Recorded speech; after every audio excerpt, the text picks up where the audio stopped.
Hello and welcome back to Prism and Company. My name is Colin, and on the docket today, I wanted to give you guys an update on some of the projects that I've been working on. Some things that you guys have seen before, and I'm just kind of tweaking or making additions to. Some things that are partially done but currently in progress. And then at the end, one brand new, exciting, hopefully exciting announcement about a project that I will be sharing with all of you right here on the YouTubes. I think it's going to be a great time. And I think, without too much preamble, let's dive right in and explore what the world of art projects has to offer. If you've followed me for any length of time, you will most likely know about the Ocean Dry Tarot. This is the tarot deck that I finished last year. Boy, that's weird to say. Hot diggity daffodil, am I still super proud of this thing? Hello. Okay, everything's slippery. There we go. And the deck itself is done. You know, there's nothing else to add there. I just got like swept up in the moment, not feeling dumb at all. The deck is done, but I am writing a little guidebook to go with it, or at least a little white book at this point, because I'm going to be selling this year. A lot of folks have been asking about it, and finally I'm ready to pull the trigger on that. I'm still figuring out what the details of that look like, kind of post-quarantine. So we will figure that out together, but know that it's coming if you're interested. But this is not an ad, just keeping you updated on what I'm doing. I am mostly going to be talking about some of the different things that I'm doing with this deck. So not necessarily like all the card descriptions, because a lot of little white books have those, and there are so many good resources for figuring that stuff out. But I want to talk about things like the color systems or the new order of the major arcana. All those little things that kind of make the deck special and sing and individualized. So that is what's coming up with the Ocean Dry Tarot, but the deck itself, done and done, feeling really happy with it. And yeah, not too much more news there. Let's go on to the next project, because that one is not much of a project at all. It's basically just writing. What am I even doing here? Goodness gracious. On we go. The next project I want to show off is one that I have been previewing a little bit on my Instagram. So if you follow me there, you've probably seen it. And I don't have an official name for this project. I'm just calling them circle cards. These are the backs with the keys. If you know me, you know my, oh, is there a fuzz?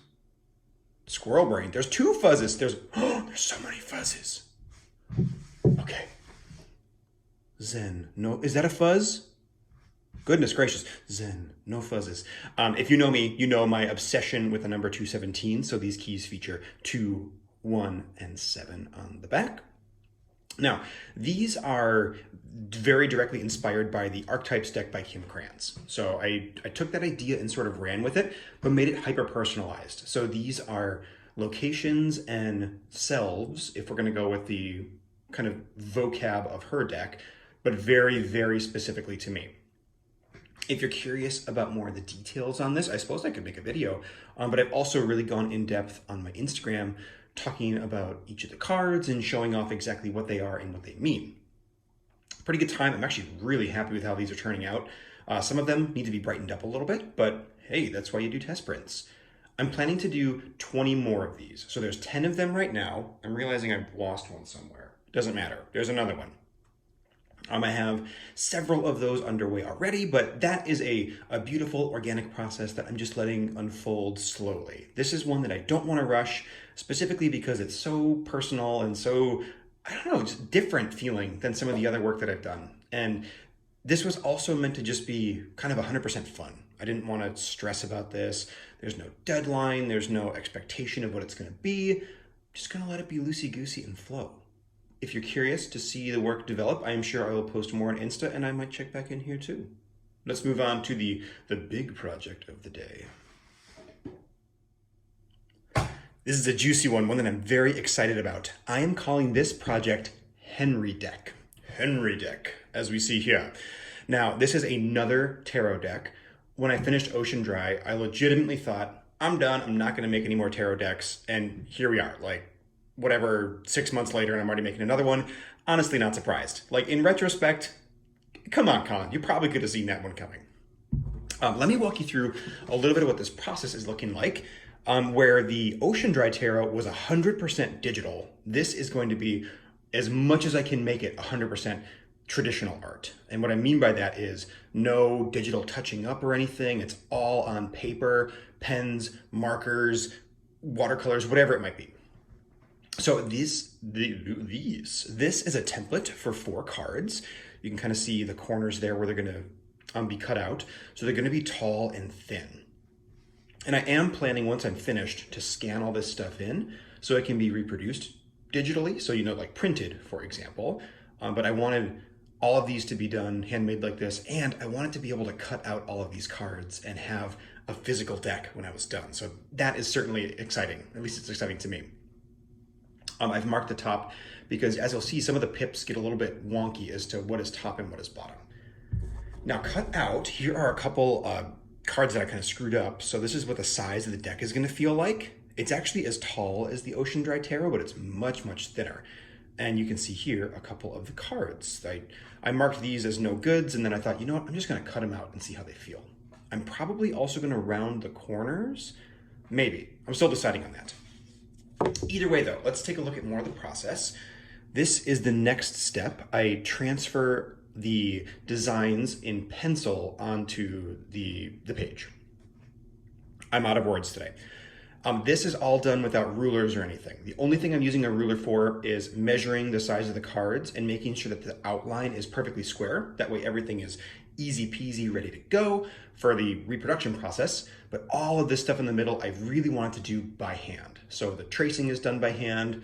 The inking that I'm going to show you is all done by hand, which means that some of the lines get really wonky and strange, but I kind of love it. I was very inspired by a couple of my friends to embrace that human imperfection. So I'll show you a couple of more cups here. These are in progress. There you can see there's one more that needs to be traced with some more fuzzes. All the fuzzes today. Oh boy, I'm messing everything up. And I kind of pre-planned what I wanted all the suits to look like and the pips. That way, once I got to this process, I wasn't making those types of artistic decisions. I was really more just implementing. I don't have any of the cups inked, but I do have many of the other suits inked. In fact, all the other suits. So take the coins, for example. So we go from this loose line drawing to a more finalized ink drawing. And you can see here, there's a little bit of pencil that I have yet to erase away. And there are some moments like this border here where the lines get a little bit wonky. I've learned to really appreciate and love that. I think it's actually going to be pretty darn cool to have some human touch worked into the deck. And coming off of Ocean Dry, which was like literally exactly what I wanted. Everything was pristine. If my lines were straight, they were perfectly straight. Circles were perfectly circle.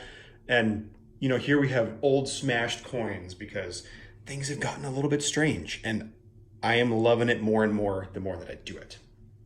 I'll show you some more cards here while I'm talking. Now, the thing about this is that this is not the final step. There is a lot of narrative that goes behind this deck, as there often is with stuff that I make. And so this deck, the black and white version, is actually made by a guy named Rudolph. And I'll go more into that story sometime, but it's Rudolph, and he's making this deck for his wife, who is ill. And he's trying to, find anything he can and traveling the world to see if he can, cure her. So that's where this comes from. And there's lots of little subtle hints woven in throughout the deck, and especially in the Major Arcana. And then here are some of the court cards. They are chess pieces, and each suit is themed. So the coins here are leaves, the wands are twigs, the swords, are ribbons, and the cups are going to be waves. So you'll see all of those as they kind of unfold. Now, the thing that's going to happen next on these cards is there's going to be a kid named Henry, which is a totally separate story, who finds these in his room. His mom had this deck and uses them as a diary. So he literally uses these cards and writes on them, colors, draws, and there's this whole separate narrative that happens because of Henry superimposing his thoughts onto the cards. Now, I'm not just going to do the fronts. I'm also going to hand paint each back. So he has both the front and the back of the card to use as he does whatever to them. Paints, watercolors, sews them. I have a whole bunch of ideas, as I burp, for what I'm going to do with these individual cards. but I think it's going to be pretty sweet. And I'm especially excited about all the individualized backs. It's going to make the deck not great for reading, but I don't actually care. This project for me is 2 stories that are intricately woven on top of each other, and I can't wait, honestly, to see how those things collide. What I'm probably going to do is scan all the black and white images, so I have the Rudolph deck saved, color everything in like Henry, and then I'm going to scan and save that, so I'll have the 2 versions of the deck side by side, and then I will cut out the paper, so I'll have the original Henry deck in all of its glory. Probably not with the backs. I think I'm going to do the backs on separate pages, just so I can really kind of go nuts with them, but we'll see how that turns out. You know, life is strange. Things might change. But, that leads me to my final project, which is here for YouTube. And I am calling that deck design. Now, this was inspired by the very same friends. Thank you guys for your lovely input on this. This is going to be a little mini series about how I design a tarot card.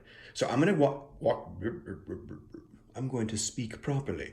I'm going to speak properly into the microphone with you. I am going to take the Hanged Man card from the Henry deck and walk you through every decision that I made to get that. So we're going to talk through the basics of like, how do you develop an idea for a deck? Where do you even begin or start?